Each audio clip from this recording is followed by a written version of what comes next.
Okay, shalom, shalom, shalom. I want to start off, as always, by giving all praises, honors, and glories due to Yahweh, Ba'ashem, Yahushai, Ba'ashem, Rakah, HaKodash.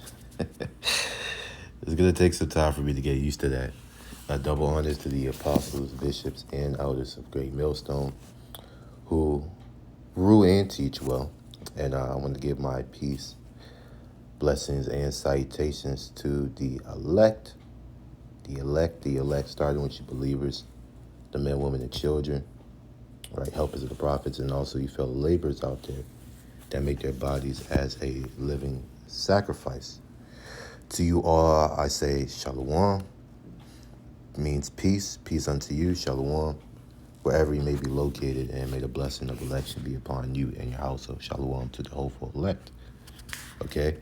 Now, I actually don't have any scriptures lined up, but I just wanted to bring this information out.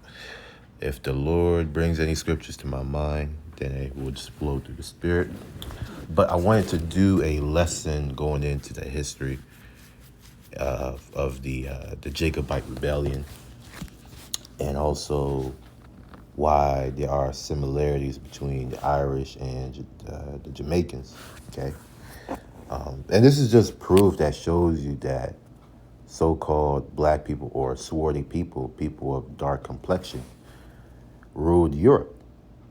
And this individual, he has an idea, right, of so-called black people ruling Europe, but he still tries to pull the West African theory, which, you know, a good portion of our people did come from the west coast of Africa, but not all of them came from West Africa. Because when you go down into the Caribbean islands, in which I'm not from the tribe of Benjamin, okay, but I grew up with a lot of Benjaminites. And in fact, it's actually one of, the tribe of Benjamin are pretty much my favorite tribe in the Southern Kingdom. I just fuck with Benjamin a lot, But when growing up with Benjamin, I always seen their last names, their surnames, and the way they talked, the way they spoke. It always reminds me of Irish people, and I never knew why. Like even when I was a kid, I seen similarities between Irish people, right, and Jamaicans, Irish people and Caribbeans, Irish people and so-called West Indians, and I never could understand the link, because they would always force this, Africa theory on you, not knowing, not realizing that you had dark-skinned people that came from Europe as well, okay? And the slave trade really started from Europe, and then it went on down to Africa, because going after 1492, a lot of the Moors and the Sephardic Jews, which, the Sephardic Jews are Israelites, but most of them don't look like Israelites today, right? They look kind of, mixed, they could pass as Latino, right? But during that time of the Spanish Inquisition, they were putting a lot of Moors and Sephardic Jews to death for not following Catholicism, okay? It was called the Spanish Search, or the Spanish Inquisition. And when you make an inquisition, you are searching something out. And they were searching for people who were not following the Catholic faith at that time. So that caused a mass dispersion to the Americas, right? Starting with Central and South America, and then going up to North America. And within that time frame, you had a lot of so-called black people, Israelites from their respective tribes, that settled in these different colonies, the West Indies, right? They settled in different colonies up in North America, like Maryland, North Carolina, South Carolina, Virginia too as well, which I have to go into the history about Virginia. I want to see what who was named after Virginia. I want to see who that person is, because when you come to do the research, you see that a lot of these states right here in America, they were actually started by Israelites, okay? And I know Elder Malcolm from Chicago went into this a lot. He also brought out a seminar from a professor, and she spoke about this as well. a lot of these states in America were actually founded by Israelites, but over the time, the Lord removed us out of power through marriages where the Israelite man would have a hard time having a son. So what he would do, he would give his daughter up to an individual from another nation, and that individual will usurp the inheritance. That's how they took over Europe. It's through matrilineal marriages. Okay.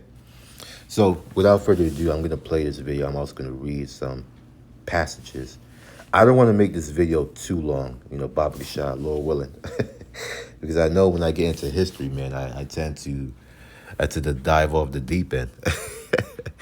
But I'm going to try to make this as short, concise, simple as possible, So yeah, without further ado, let's go.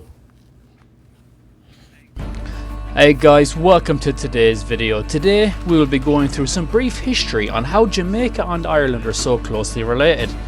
If you stick around till the end, you will see which major icon has very strong blood ties to my beautiful country Ireland, of course. If it wasn't already obvious, I am Irish. I hope you all enjoyed today's video. Don't forget to like and subscribe. Next to the persons of African descent, the largest racial/ethnic group in Jamaica are of Irish ancestry. This is a surprise as many Jamaicans thought the next largest group to be East Indians. It is doubtful most Jamaicans are of single race or ethnicity. What with the racial mixing since European arrival in the late 15th century. Unlike other countries such as the United States, Jamaica does not pay keen attention to such things. One is not asked one's race or ethnicity on official documents. One is Jamaican or isn't. A little known fact is that Irish slaves were brought to the Caribbean by the British. This according to Herbert Barr Jr. in his book Proclamation in 1625 called America's Enslavement of the Irish. Oliver Cromwell, who overthrew the British King Charles I, placed tens of thousands of Irish in slavery and transported some of them to the mainland, North America plantations. Yep, the North American plantations. So after the failing of the Jacobite rebellion, right, which was heralded by, I believe, Charles I. He was trying to gain back his birthright, and you had a lot of Israelites that followed after him, which they were Catholic and Protestant. Okay, they were, excuse me, they were trying to get Charles I and really the Stuart dynasty back on the throne at that time, but due to the political turmoil and the economic turmoil, which during that time in the 1600s, King James was waging a lot of wars and causing a lot of instability throughout the land. And one of the things that really messed him up was when he started confiscating lands from the nobles, right? So he angered a lot of the noblemen. He angered a lot of the small folk, the peasants. And that just caused a huge uprising, which led to his assassination or his beheading, okay? And if you look through all the movies and historical films, you know that when the people get angry and they start rising, it doesn't matter if you're a king or a queen, right? That's the last thing you want, is to have instability within your realm. So when that happened, people rose up. They took him, to the guillotine. They chopped his head off. And Charles I was in hiding. So he ended up ruling after him. But over time, they started rebelling against him too, because he started to become even worse than his father, And it was actually King James who started the deportation of the Irish into the Americas to work on those plantations, those colonies, okay? And during that time, he was shipping them off one by one because they needed workers to work on those plantations and send them money back to England. So there's a lot of history going on with that as well. So let me just go ahead and get this excerpt. No, that's not what I want. Do I have it here? Yeah. Okay, let's go to Black Britain. All right. And let's go down.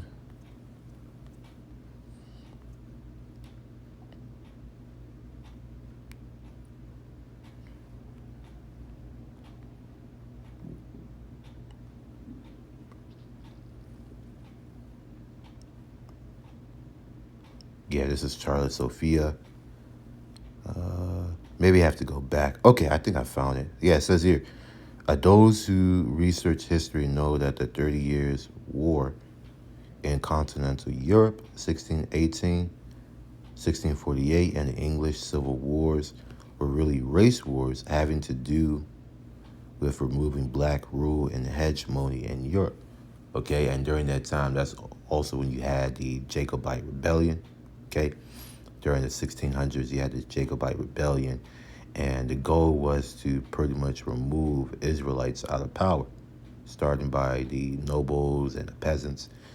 And don't get it twisted also, because you also had Israelites that partook in the removal of the black or so-called black rulership of Europe. Okay, so let me jump down. I think that's pretty much it in this article. Let me type this: a Jacobite rebellion.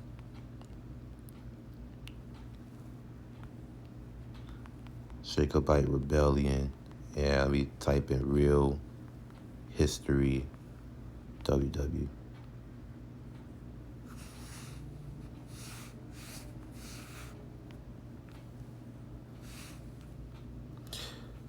Jacobite gleanings. Okay. Yeah, that's good enough. Let's check this out. So this is the Jacobite gleanings. Okay. And it says here the Jacobite gleanings, when you look at it, this is the sketches of the Jacobites that rebelled, right, and tried to fight against Oliver Cromwell to install Charles I on the throne. They ended up having a manuscript of the people that were deported to work to be as slaves down into the Americas. And when you look in the book, when you look in the book and you start reading like the names and the description, you'll see that it was so-called black people, right? It was so-called black people that were getting deported to Europe. This is an icon of Tsar Peter the Great. And guess who he is? This is Tsar Peter the Great of Russia. Okay, so you had black people in Russia as well, Israelites, so-called black people. And he ended up being the greatest Russian emperor that ever lived, even surpassing Ivan the Terrible and those that came after, you know. But let's get down to the point. It says the transportation in 1746. Okay. Okay. Okay, here it is. It says, let's go down to where they highlight. It says, the colonies and plantations. It says the colonies and plantations had been for some time back the dumping ground for undesirables of all kinds, convicts, state criminals, whether political or religious, rebels, suspects, malcontents, fanatics, and deserters. So they were dumping a lot of Israelites, right, that did not fall in line with the Cromwellian short-lived rule. Okay, it says here. Okay, let me jump to this excerpt down here. It says here on October 6, 1747, the War Department offered a pardon to rebels who would enlist into the independent companies of Admiral Boscawen's expedition. It is a curious circumstance that while rebellious Scotland was thus supplying the colonies with troops, because Scotland was rebelling at that time, because during that time, the Scottish, right, had an issue with England. They had an issue with England, and they were trying to break away from the Union. Was thus supplying the colonies with troops. The colony of Georgia had previously sent a regiment to Scotland to help in suppressing the rebellion there. It says here on 31st of July, 1746, 5 weeks after Governor Pepperell's appeal for soldiers from Jacobite sources, application was made for rebel prisoners being sent as recruits for a regiment serving in North America and West Indies as follows: Leeward Islands, Jamaica, Cape Breton, right? And they have the number of the men that was sent there, right? In all, 750 men. And these are just the soldiers. So how much more the so-called slaves, right? It says Samuel Smith wrote on 25th of March, 1746, seeking permission to have letters from His Grace, the Duke of Newcastle, which Newcastle is up there in northern England, close to Scotland. Secretary of State to the governors of the Leeward Islands, Barbados, Jamaica, Maryland, and Virginia. Okay, settling forth the powers given to the contractors over the rebels and recommending the contractors to the governors of those places, evidently the intended destination of the transported prisoners. So they were essentially prisoners of war and used as slaves. Let's jump down. It says the first record of transportation in this rebellion was of 47 rebels shipped at Liverpool. Liverpool is close is towards, I think it's on the Welsh, close to the Welsh side of England, very close to Ireland, right? And you had a lot of Irish descent people in Liverpool. They call them the Scouse or the Scousers, right? I just know a lot of English twang and accents because I watch a lot of soccer, what they call soccer here, which is called football outside of America. So I'm used to the English culture, right? It says here, 47 rebels shipped at Liverpool on 26 April 1746 for the plantations. These were transported to Montserrat in June, but 2 died on the passage. And they were not the only ones that were shipped down there to Montserrat. It says right here, chapter 4, okay? It says here, the loss of one of my ships with 150 rebels, the veteran John Rickey, master bound for Antigua, which was taken by the French privateer Paul Mars and carried into Martinico, and of 75 sent with the East Indian expedition. Okay. Let me jump down to over here. It says a copy is enclosed for admiralty, lest any should escape to France or Scotland. All the rest are safe. Arrived at Barbados, Jamaica, and Virginia. Okay.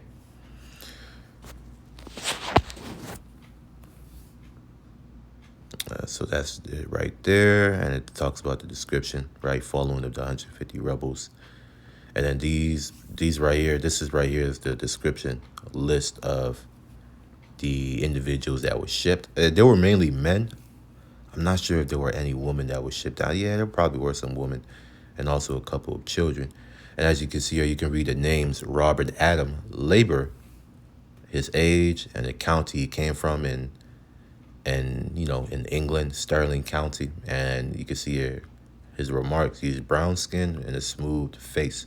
So he's probably shaved, no beard on his face, very smooth face. William Bell, 46 of age, right? Weaver from Berwick County, and you can see his stature there, 5'4". He is black, curled hair, strong made, so he's probably strong, stocky build, right?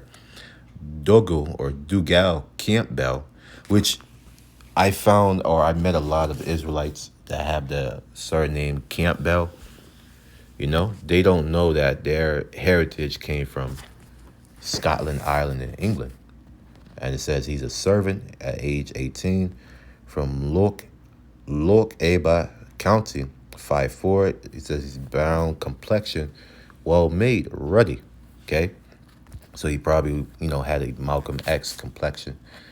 Alex Katanak, right? Sounds Scottish. Miller from Badenoch County. He's black, ruddy, and healthy. And this is from the 1700s. These are people that were transported, right, in the 1745. This is people from Europe, so-called black people being transported to Europe, right? I mean, so-called black people being transported from Europe, excuse me. Okay. It says Alex Campbell, labor, Iverness. It says pock picketed, right? John Campbell from Argyll County, Swarty, Will Dickinson, Weaver, red hair, thick set, and healthy, right? And we can assume he was probably brown complexion as well. Alex Davison, herdsman, so he's a herdsman, he deals with sheep, right? From Badenoch County, he's ruddy, slim, made, so he's very skinny, right? Andrew Edwards, kind of sounds like Anthony. That's probably Anthony Edwards' forefather. Andrew Edwards, servant from Angus County. He's black, well-made, strong. So the list goes on, and there's even more of the list right here, as you can see. This is from Ireland, Dublin County, from Ireland, right? Andrew Langer, Weaver, dark complexion, well-made, and healthy, all right? And it just goes on and on and on. And these transportations were a lot. They had to be at least almost 50,000, right, of people from Ireland, Scotland that were being deported, okay? That were being deported to the Americas. So let's read a little bit about the Jacobites, okay? And it says the Jacobitism was a political movement in Great Britain and Ireland that aimed to restore the Roman Catholic Stuart King James VI of Scotland, who was also James II of England and Ireland, and his heirs to the thrones of England, Scotland, and Ireland. The movement took its name from Jacobus, right, the Renaissance Latin of Iacomus, the original Latin form of James, which goes back to Jacob or Yaiqua. Adherents rebelled against the British government on several occasions between 1688 and 1746. After James II was disposed in 1688 and replaced by his daughter Mary II, ruling jointly with her husband and first cousin James' nephew, William III, the Stuarts lived in exile, occasionally attempting to regain the throne. The strongholds of Jacobitism were parts of the Scottish Highlands and the lowland northeast of Scotland. So the Highlands, right, and the lowlands. That's the Highlands is talking about the north and south of Scotland. Ireland and parts of northern England. Again, northern England is Newcastle, York, right? Like York, Pennsylvania, you get that from York. And Edinburgh, and there's one other, I can't remember it off my head, but one other name, right? Mostly within the counties of Northumberland. There we go, Northumberland and Lancashire. Significant support also existed in Wales and southwest of England, which is southwest of England is like where, I think that's where Essex is, right? I'm not going to look it up, but that's where the county of Essex is. It says here, the Jacobites believed that parliamentary interference with the line of succession to the English and Scottish thrones were illegal. Catholics also hoped that the Stuarts would end recusancy. In Scotland, the Jacobite cause became intertwined with the clan system. The emblem of the Jacobites in a white cockade, White Rose Day, is celebrated on 10th of June, the anniversary of the birth of the Old Pretender in 1688. So that's pretty much it on that. Let me go to the next article, right? Or let me get some pictures, okay? And excuse, that's just some Hebrew there that I pretty much took screenshots of. It's good to have that, right? And let me show you a few excerpts. This is King Ferdinand the First of Spain, King Fernando, right? He's the one that had the union with Queen Isabella of Castile. I think Queen Isabella of either Castile or Aragon, okay? And they formed a union which united the Catholic Kingdom, right? The Catholic Kingdom of Spain. And this is just something I found recently. Just recently now, we found out that King Fernando is an Israelite. This is him. This is him, a so-called black man with long, wavy hair. It was a custom for Israelite men to have long hair back then, which shows that Jake was going off. But yeah, and these are his people in his council. You can see that they look like Edomites right there. Edomite, which they probably it probably could have been whitewashed. You never know, you know. Those could be Israelites. Anyway, let's go to the screenshot. It says here, this is the first screenshot. And it's just going into a little bit about how the Irish people looked. It says, now, of the two primitive Irish races, which he designates as Fierbolg and Celt, he has given typical figures, right? And I'm going to jump down. That these long-headed black visaged, right? Visage means appearance, okay? Appearance. Dark-haired, swarthy aborigines possess skulls that are principally characterized by the extreme length from before backwards, okay? So he's telling you here that, these primitive Irish people, right? These primitive Irish races, such as the Celts, they were so-called black people, all right?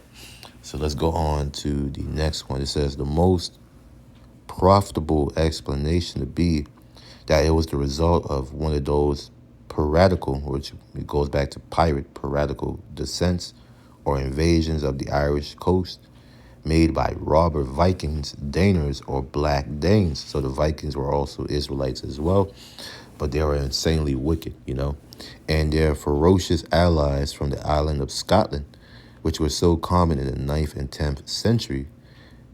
These invasions took place subsequent to and were altogether different from the Scandinavian settlements in Ireland of Lowlands or Azure Gentiles, who are described in chronicles of that time by the distinctive feature of being a white or fair-haired stranger. And it goes on to say stranger. Okay, so this is also from another excerpt. It says here, a surname Duff, adopted from the Celtic language, right? In which language the word means black. Okay, let me zoom in. Sebald, in his history of Fief, says that as Niger and Rufus, right, which Rufus goes back to ruddy, right, or red. That's why you have a character named Eric the Red.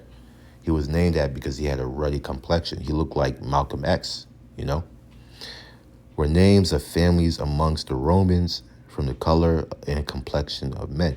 So it seems Duff was from the swarthy and black color of those of the tribe or clan of Macduff. Okay, so there you go. So-called black people in Ireland and Scotland, right? This is another excerpt, right? And it says, this is from the Negro Question, Part 4, the missing link. It says here, I'm actually jumped down to actually, let me read out. It says, this book has been designed to shed light on the missing link between the two sciences, history and genetics. Now, we don't really go by genetics because you can get lost in that. It's not complicated, but it's a carnal, it's carnal wisdom. We will get the full understanding of genetics in the kingdom, right? But as of now, we're just gonna go by the Spirit. It's the Spirit that beareth witness. That's Romans 8 verse 16, that we are the children of the Most High. So it says here, we have been trained to trust without question what we are taught in the academia of these United States. Now a new science has emerged that has produced results that are in direct conflict with the history that's being taught in the classrooms. The science is genetics, but what is this issue? This pebble in the shoe that is pitting genetics against history. The world history that is being taught in the classrooms omit. And when you look up the word omit, it means to exclude or it means to push something out, right? So what this author is saying is that what the world history that's being taught, they push out the existence of who? Of the black Scots, the black Irish, the black Brits, the black Italians, the black French, or black Europeans that was sold directly into the American slave plantations, okay? And this is just the truth of the matter. A lot of Israelites came from Europe, all right? A lot of Israelites came from Europe during that time. And what they were doing is they were bringing these so-called Israelites, or, not so-called, but so-called black Europeans as slaves to work down on those plantations. And you also had Israelites that were a part of the slave trade trying to profit. The scripture says, among my people are found wicked men. They lay snare, they lay trap to catch men. A lot of our people are insanely wicked for them to even do that to their own people. But nevertheless, this type of history is missing in this society. They never want to discuss this. All these Edomite historians and scholars, they love to omit this. And whenever they found an icon or a statue or any relic that depicts a black person, they immediately brush it off as an African, because what they want you to think is that Africa equals black people, Europe equals white people, Asia equals brown people. That's the covering cast that this devil has put upon the whole world, right? It's pretty much his own twisted version of Ham, Shem, and Japheth, which he's trying to say that we're the Hamites, but we're not. We just took refuge inside North and West Africa, okay? We may have similar complexions, but we have different facial features. And it's clear and evident because when a so-called black person or an Israelite, a Judite, right, goes to Africa, they can tell that you're not from there because your facial features look completely different. Okay, but this world loves to push this Edomite supremacist lie that we're all just Africans. No, we're not. Okay, and it says here the history that is being taught in the classroom is in direct conflict with the eyewitnesses, the artifacts, right? The relics from the past, the icons, okay, the paintings, DNA, and surnames of the blacks in America. Because a lot of Israelites from the tribe of Judah, you bear European surnames, and most of the time it's not from a plantation. Okay, you have to understand that those could actually be your real family surnames. A lot of you Israelites did not get those surnames from the plantations. You had your own surname. You had your own clan, right? The Scottish clan, the Irish clans. You had your own family background. You even had your own lands in England, Scotland, and Ireland. Okay, but all of that has been washed away, and they replaced it with some. You came from Africa. You were just monkeys dancing in a jungle, and then they came and took you from west coast of Africa and shipped you to the Americas. It's crazy, This devil has a lot to pay for, man. Anyways, so I'm gonna jump to the next excerpt. I'm gonna show you something right here. Oliver Cromwell in Ireland, okay? And this is just a little excerpt of him. It says Oliver Cromwell was Lord Protector of the Commonwealth in England. And Lord Protector, when you go into the name Lord Protector, they also have that title in Game of Thrones, like Lord Protector. I know Ned Stark in the original Game of Thrones series, Ned Stark from the House of Stark, he became Lord Protector after Robert Baratheon was sick on his bed. And he pretty much became the, I guess you could say, the interim ruler. He became a substitute ruler until they found what's the word I'm looking at? A suitable heir for him to grow up and be groomed into rulership. Okay. After the assassination of the Scottish English king, King Charles I, upon taking military command of the Commonwealth, he invaded Ireland, and history states that he committed genocide in Ireland against the black population. The black Irish that he didn't kill, he sold into the slave trade. Okay, so there was a massive slave trade of Irish people, so-called black people, from Ireland into the Americas, right? The black Irish that he didn't kill, he sold into the slave trade. In 1641, Cromwell had 300,000 black Irish sold into the North Atlantic slave trade. And in 1650, he had 100,000 Irish and Scottish children sold into Barbados. There's an interesting law that Cromwell had published, and it read, Oliver Cromwell, the Edict of 1653. Okay, and an edict is like a law, a declaration that goes out. Okay, so that's enough of the history right there. I'm also going to show you just a little bit of what I found lately. You guys are going to like this. So I was doing some history of a little bit of some digging of Maryland and how Maryland got its name, right?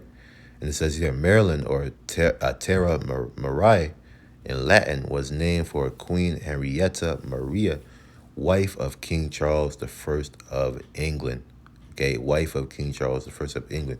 Charles the First granted the Maryland charter to Cecilius Calvert, second Lord Baltimore, right? Which Baltimore is an Irish word, which it goes to Baltimore, if I'm not mistaken.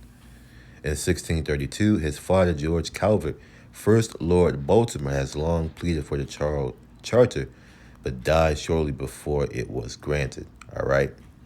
It says Article 6 of the Maryland Charter includes the first mention of the state's name. We do for ifs our heirs and successors erect and incorporate the same into a province and nominate the same Maryland, by which name we will that it shall from henceforth be called. The first settlers arrived in Maryland 2 years after the charter was granted. In 1634, Cecilius Calvert led the expedition. His brother Leonard would become the first governor of Maryland. All right. And it gives you a little bit of history of Queen Henrietta Maria. And I'm going to show you a picture of what she looks like very soon. Henrietta Maria was not just any queen. She was a French woman and a Catholic in Protestant England. She married 24-year-old Charles, then Prince of Wales, at the age of 15. So they were pretty much betrothed at their age. Her religion figured prominently during her time on the throne, and explains why Maryland was named for it, because originally they wanted Maryland to be a Catholic haven, a haven for Catholic people. Okay. Obviously, the marriage between Charles and Henrietta Maria sought to ally England with France against Spain. However, the thought of a Catholic Protestant couple ascending to the English throne concerned members of the English Parliament. And this also played a part in causing a great divide in England, starting the rebellion, the Protestants rising up, and just the civil wars that took place in England at that time. So here are a few icons of Henrietta Maria. As you can see here, this is an icon of her, right, from the 1600s. And this is how she looks. A beautiful black woman with curly, long hair. And this is a coin depiction of her. It says here, Henrietta Marie, or Maria of England, right? Henrietta Marie was queen consort of England, Scotland, and Ireland as the wife of King Charles I. She was mother of his two immediate successors, Charles II and James II. Bust of Henrietta, her hair tied back and curled at sides, wearing a pearl necklace. And this is exactly what you see here. This is who she is. Henrietta Maria. You could tell by her curled hair, right? Sometimes it's pushed back, and then her pearly necklace, all right? So-called black woman, an Israelite woman, one of our foremothers. Now, this is another picture of her. It's in black and white, but you can see her hairstyle is very similar to the type of hairstyle that black women wear today. And this is your history, This is your history, Jake. This is your history. So what I'm going to do is I'm probably going to just get one scripture, right? One scripture.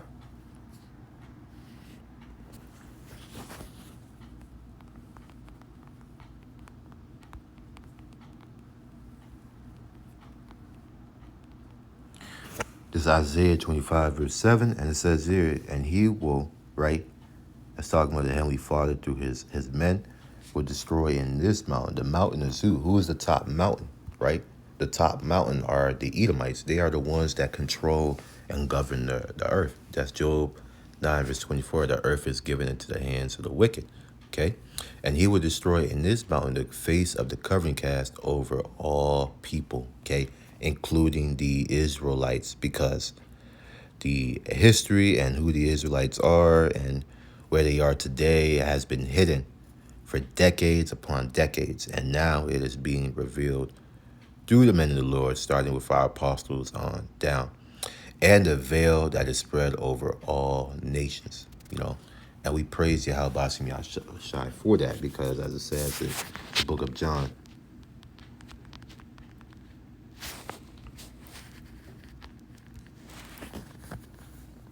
I should know this scripture by heart. John 8, verse 32. It says, "And ye shall know the truth, and the truth shall make you free." So we are no longer under the bondage of lies, right? So I'm going to close this lesson out by giving all praises, honors, and glories due to Yahweh Ba'ashem, Yahweh Shai Ba'ashem, Rokah HaKodesh. It's going to take some time for me to get used to that. I'm telling you. A double honors to the apostles, bishops, and elders of Great Millstone, and peace, blessings, and salutations to the elect out there. Shalom, shalom.